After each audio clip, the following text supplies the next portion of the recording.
ये? नशे में आप हैं सर। कांग्रेस हारी, आप ये बात कर रही, लोकतंत्र हार रहा है, उसकी चिंता आपको क्यों नहीं है? क्यों नहीं चलाती अंजना ओम कश्यप? बताइए।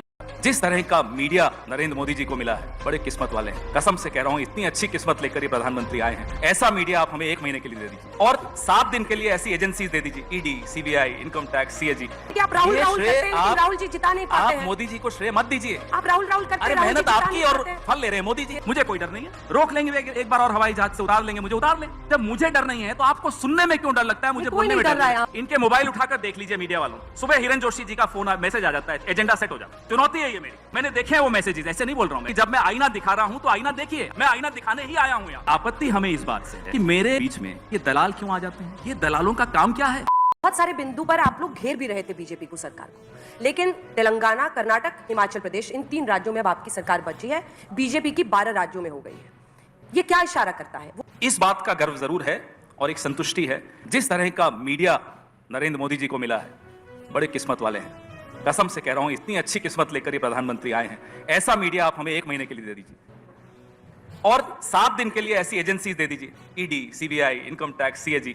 7 दिन के लिए एजेंसीज और 1 महीने के लिए आज तक, तो यही मांग रहे हैं आपसे। अच्छा, मतलब चुनाव आपको लड़ना है, चुनाव आप हारे और सारा का सारा दोष आपको अभी भी लगता है कि मीडिया, एक सेकंड, अब सवाल नहीं पूरा होने देंगे, कि सारा का सारा दोष आप मीडिया पे मर दें, आप मर दें कि एजेंसीज की वजह से हुआ। अरे एजेंसीज की कार्रवाई तो इलेक्शन वोटिंग के जस्ट पहले छत्तीसगढ़ में हुई। पहली बात फिर तो भी जनता ने, कि मैं आपको दोष नहीं दे रहा, मैं तो श्रेय दे रहा हूं। नहीं नहीं, आप गलत कर रहे हैं। आप श्रेय लीजिए। क्यों ले श्रेय? आपको लपक के श्रेय ले लेना चाहिए।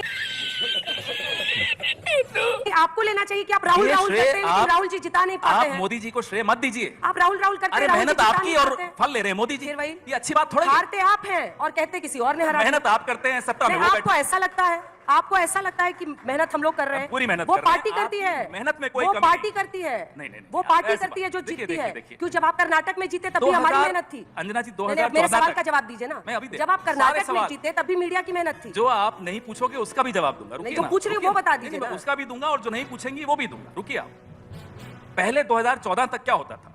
पार्टियां चुनाव लड़ती थी, मीडिया निष्पक्ष एक भूमिका निभाता था। 2014 के बाद एक इकोसिस्टम चुनाव लड़ते हैं। एक तरफ अकेली विपक्ष, दूसरी तरफ media, agencies, social media, political party.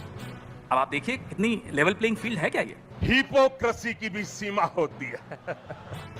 तो ये कह देना, तो मैं तो आपको सिर्फ श्रेय दे रहा हूं, आप इसमें श्रेय लीजिए, कोई गलत बात नहीं है इसमें। धूल चेहरे पर थी, आईना पोंछता रहा, यही आपकी बीमारी है। अरे साहब, यही आपकी बीमारी है, धूल चेहरे पे थी, आईना पोंछता रहा। शेरो शायरी का जवाब तो मेरे साथी देंगे। नहीं, वो भी देंगे, उनसे भी भिड़ेंगे, लेकिन उनसे भी भिड़ेंगे। कांग्रेस, आप तो सिर पे आज बांध के आए हैं कि क्या बोलना है। लेकिन क्या आप इस मंच पे मुझे बताएंगे कि तीनों राज्यों में कांग्रेस की हार का जिम्मेदार कौन था? देखते हैं आज पवन खेड़ा कितनी ताकत और हिम्मत दिखाते हैं। देखिए साहब, बहुत स्पष्ट है, जिस एजेंडा को लेकर हम लोगों के बीच में उतरते हैं, हो सकता है वो एजेंडा हम लोगों तक नहीं पहुंचा पाते। और पहुंचा क्यों नहीं पाते? फिर से मैं कहूंगा मीडिया, तो आप कहेंगे फिर हमारा नाम ले लिया। विपक्ष और मीडिया का चोली दामन का साथ है। आज का विपक्ष अनाथ है, ये आप मानिए। इसलिए कहता हूं, 3 कांग्रेस के नेताओं को मंच पर बिठा रखा है। रुक जाइए, 3 कांग्रेस पार्टी के नेताओं को हमने मंच पर बिठा रखा है। रुक जाइए, आप तो 6 और ले आइए बीजेपी के, उनको भी हम झेल लेंगे, आप चिंता मत करिए। आप सुन लीजिए पहले मेरी बात, पहले सुन लीजिए। कांग्रेस हारी, आप ये बात कर रही है। अरे लोकतंत्र हार रहा है, उसकी चिंता आपको क्यों नहीं है? ये जो चुनाव के नतीजे आते हैं, इसमें तो चलिए एक पार्टी हारती है, एक जीत जाती है, आपका एग्जिट पोल हार जाता है, आप जीत जाते हैं, चलता है ये सब। लेकिन जो बड़ी हार हो रही है वो लोकतंत्र की हो रही है, उस पर आपका ध्यान क्यों नहीं है? कैसे चुनाव आयोग बनेगा आपने देखा पार्लियामेंट में? क्या इस तरीके से चुनाव आयुक्त बनाए जाएंगे? देश संकट में है। अगर ये कांग्रेस सरकार के दौरान होता तो आज नेशन विद अन्ना करके अंजना ओम कश्यप सुबह से रात तक चैनल पे चलाती और सड़क पर अन्ना हजारे आ जाते। क्यों नहीं आते अन्ना हजारे? क्यों नहीं चलाती अंजना ओम कश्यप? बताइए मुझे जरा। ये स्थिति है आज इस देश की, इससे आप कब तक बच सकते हैं? अकेला अनाथ विपक्ष लड़ रहा है और हमें गर्व है कि हम लड़ रहे हैं और लड़ते रहेंगे, मरने के दम तक लड़ते रहेंगे। हारे या जीते लड़ेंगे। नाखून कटा के शहीद मत बनिए बेवजह की। कर्नाटक आप जीतते हैं, कर्नाटक जीतते हैं तो हम लोग आप ही का गुणगान गाते हैं। जरा सा नाखून आप भी कटा लीजिए ना, जरा सा नाखून आप भी कटा लीजिए, देखिए लोकतंत्र में रक्त कैसे बहेगा। अरे सर, लोकतंत्र में की हत्या हो रही है और आपको यहाँ ये मजाक सूझ रहा है? तुम्हें शर्म है कुछ?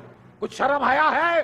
नहीं, आप मजाक कर रहे हैं क्योंकि नहीं, आप नहीं, सारा हम का मजाक सारा नहीं कर रहे। अंजना जी सारा हम तो onus कह रहे किसी और पे डाल हैं रहे हैं। थोड़ा नाखून आप भी कटा लीजिए। तो आज तो पवन जी आवेश में, और अच्छी बात है लोकतंत्र में जब विपक्ष की ताकत हम लोग देखते हैं आवाज में। लेकिन कर्नाटक आप जीतते हैं तब लोकतंत्र की हार नहीं होती है, आप हिमाचल जीते हैं तो लोकतंत्र की हार नहीं होती है, वहां आपको ईवीएम नहीं जिताता है। जब हम कर्नाटक जीतते हैं, भाजपा कर्नाटक हारती है, तो किसकी हार होती है? नहीं साहब, तब मोदी जी की हार नहीं होती। तब अंजना जी के मुंह पर ऐसे शिकन्ने आ जाती है जब उनको कहते हैं मोदी जी हार गए। नहीं साहब, मोदी जी नहीं हारे, पवन जी, कर्नाटक के मुख्यमंत्री हारे हैं।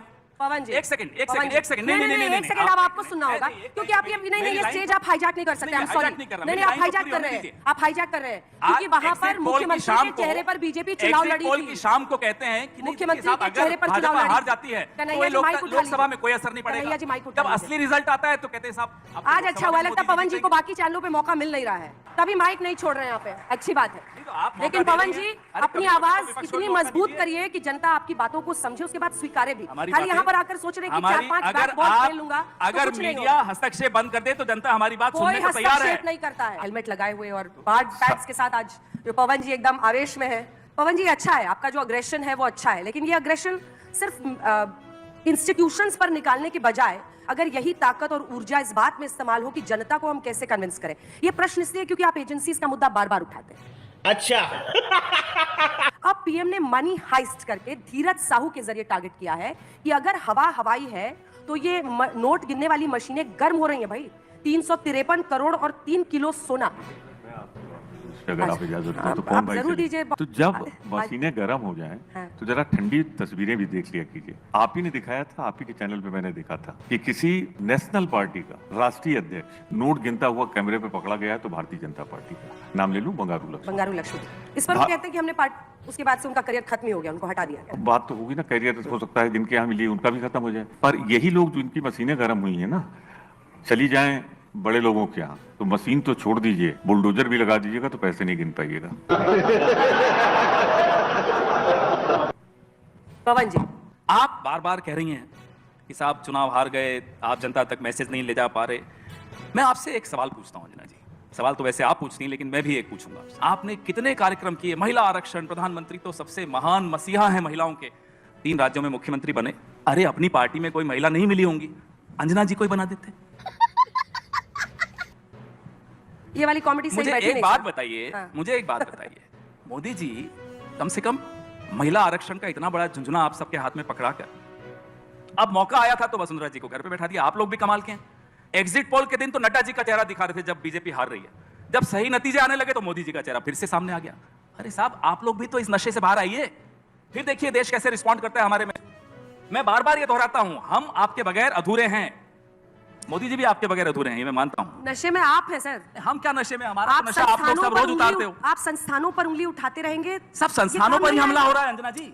जब हमला संस्थानों पर हो रहा है, जब मीडिया की निष्पक्षता पर हमला हो रहा है, तो हम क्या सवाल भी नहीं उठाएं? क्या उस पर भी आपत्ति है आपको? सवाल क्यों उठा रहे हैं? लगता है ऐसा आपको लगता है? आप अभी पूछ लीजिए लोगों को लगता है इस भ्रम में निष्पक्ष है या नहीं है? इस भ्रम में जीते हुए आपके लिए मुश्किलें और बढ़ेंगी।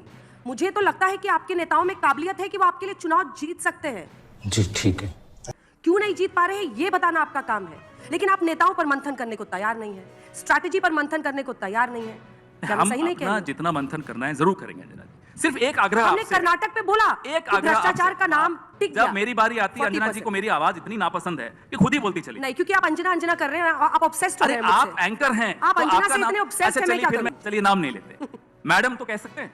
मैडम, मीडिया भी थोड़ा आत्ममंथन कर ले तो क्या बुराई है, देश के लिए अच्छा होगा। कर लीजिए ना आत्ममंथन, हमारा भी आग्रह मान लीजिए। हम तो जितनी बार आप कहते हैं आत्ममंथन करिए, हम करते हैं। आपकी हर सलाह मानते हैं हम, चुनाव हारते हैं तब भी मानते हैं, चुनाव जीतते हैं तब भी मानते हैं। हम तो मीडिया को सम्मान करते हैं। जब हम सरकार में थे, प्रमोद तिवारी जी तब भी सत्ता में थे, पूछिए इनसे। कन्हैया कुमार जी तो तब भी जूझ रहे थे सरकार के खिलाफ। जब हम सरकार में थे, आप लोग रोज कार्यक्रम करते थे, जहाज कह दिया था, रोज कार्यक्रम करते थे आप हमारे खिलाफ।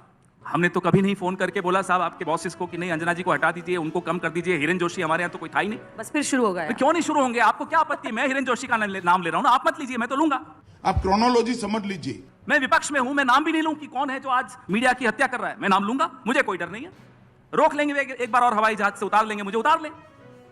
जब मुझे डर नहीं है तो आपको सुनने में क्यों डर लगता है? मुझे बोलने में डर रहा है। यहाँ पर हम तो पूछे थे धीरज साहू, मैं आप सब जहां बैठे हैं इनको चुनौती देता हूं, इनके मोबाइल उठाकर देख लीजिए मीडिया वालों के।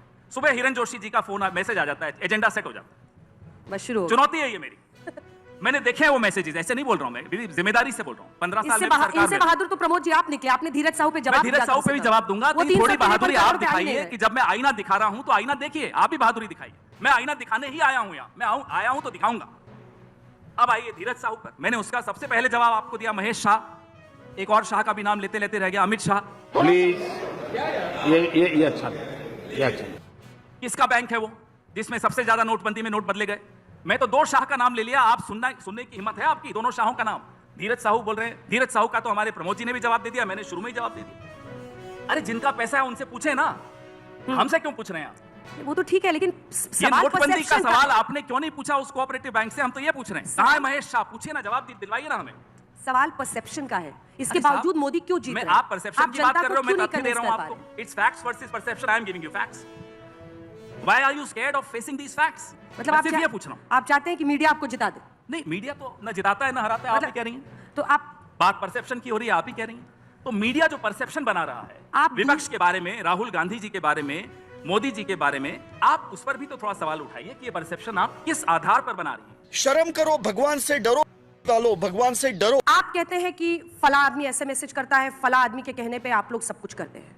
आप भी इसी वजह से मनमानी करते हुए कहते हैं कि हम इतने पत्रकारों से बात करेंगे, हम इतने पत्रकारों से बात नहीं करेंगे। क्या इतना अधिकार भी मेरे पास नहीं है कि मैं उस जहर के व्यापार का हिस्सा नहीं बनूं जो आपके कुछ सहयोगी मीडिया में फैलाते हैं? मैं उस व्यापार का हिस्सा नहीं बनना चाहता, लेकिन जो मुझे आपत्ति है, मैं आपका नाम ले रहा हूं, माफी चाहता हूं। उन्हें वो तो मैं जानती हूँ, आप ऑब्सेस्ड हैं मुझसे।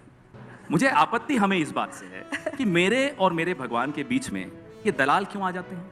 इस प्रकार की बचकाना बातें किसी के गले नहीं उतरती, लोग मजाक उड़ाते हैं। आप बड़ा विशाल अयोध्या में मंदिर की पूजा होने वाली है, ऐसा इवेंट होने वाला है जो पूरी दुनिया ने कभी नहीं देखा होगा। अरे मेरे और मेरे भगवान और मेरी श्रद्धा के बीच में जी। ये दलालों का काम क्या है? और आप उसको सेलिब्रेट करती हैं दलाली को। ये दलाल आ गए साहब, खुशी मनाइए, दलाल आ गए, प्रधानमंत्री भी जा रहे हैं, सारे मंत्री जा रहे हैं, सबको ले जाया जा रहा है। अरे साहब, एक मंदिर है, एक पवित्र जगह है जहां मैं जाकर अपनी श्रद्धा के अनुसार झुकता हूं, सजदा करता हूं, सर झुका देता हूं एकदम। वहां भी दलाल आ रहे हैं और वो भी आप बड़े खुश हो रहे हैं साहब, प्रमोद जी। दलाल आ गए। इतना छोटा पहले कभी नहीं हुआ होगा। तो दोस्तों आज के लिए